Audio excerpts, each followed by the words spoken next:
সমস্ত শিল্পীদের একটা সম্মিলন হওয়া দরকার, একত্রিত হওয়া দরকার।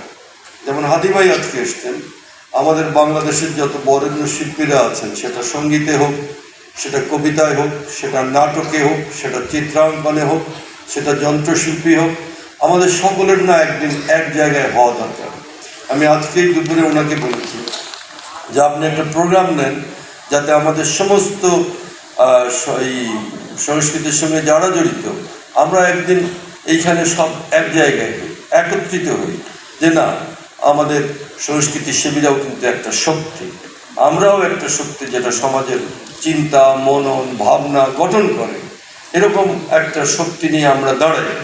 আমাদের পেছনে যা হয়েছে এই সবগুলো বাদ দিয়ে আমাদের মূল সংস্কৃতিকে আমরা এখানে ঊর্ধ্বে তুলে ধরার জন্য আমরা সবাই একযোগে কাজ করি। ওনাকে আমি বলেছি একটা আয়োজন করেন, এটা জুলাই বা অগাস্টের দিকে আমরা এরকম একটা সম্মেলনের আয়োজন করব, যেখানে আমাদের সমস্ত শিল্পীরা, সংস্কৃতি সেবীরা একত্রিত হতে পারে।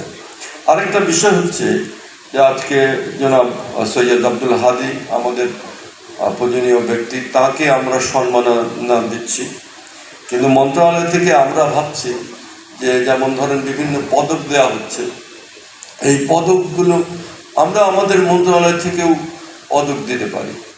যেমন নজরুলের গানের ক্ষেত্রে আমরা হয়তো 5 জনকে দিলাম বা 10 জনকে দিলাম, রবীন্দ্রনাথের ক্ষেত্রে দিলাম, আমরা আধুনিক দিলাম, আমরা বাউল ফোক সঙ্গীতে দিলাম, আমরা যন্ত্রে দিলাম, কবিতায় দিলাম, চিত্রাঙ্কনে দিলাম। আমরা আমাদের মন্ত্রণালয় থেকে একটা পুরস্কারের বছরে বছরে দেবার একটা পদ্ধতি আমরা শুরু করব, একটা রেওয়াজ শুরু করব। যেমন 21-এ দেওয়া হয়, যেমন স্বাধীনতা পুরস্কার দেওয়া হয়, বাংলা একাডেমি পুরস্কার দেওয়া হয়, এরকম শিল্পকলা একাডেমির একটা পুরস্কার আমরা দিতে পারি।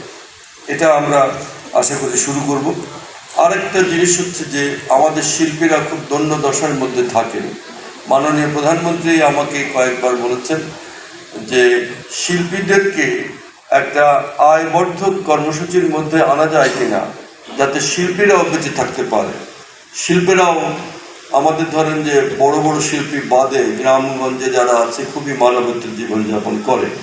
আমাদের সংস্কৃতি মন্ত্রণালয় থেকে আমরা খুব অল্প কিছু টাকা পয়সা কিছু কিছু লোককে কিন্তু আমরা দিই, কিন্তু এটা তাদের জীবনের জন্য কিছু না।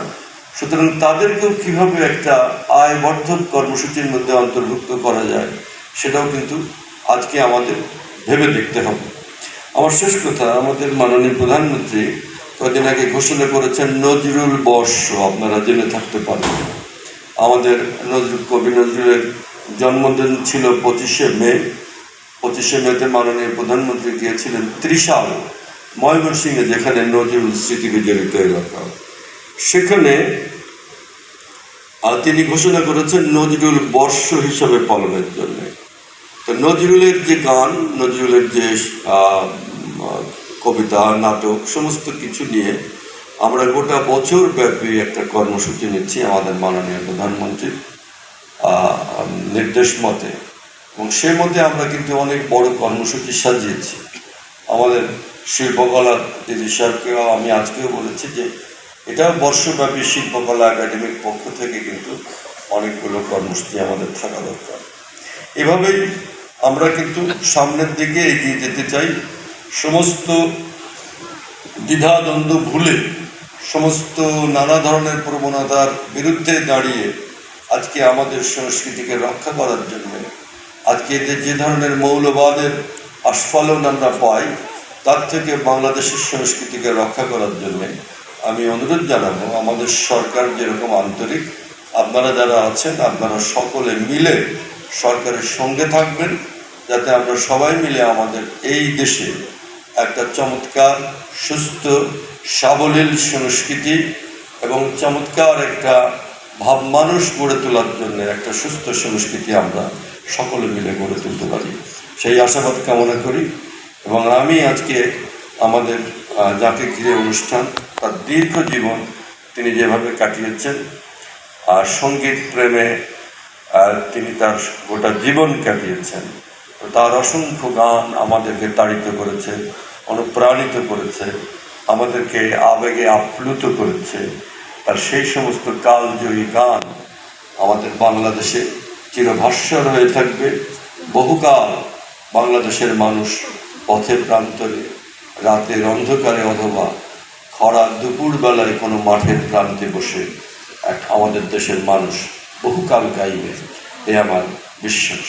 ভালো থাকুক জনাব সৈয়দ আব্দুল হাদী, যতকাল বেঁচে আছেন ততকাল তিনি আমাদের মাথার মুকুট হয়ে থাকুন, আমাদের সঙ্গীতের মাথার মুকুট হয়ে থাকুন।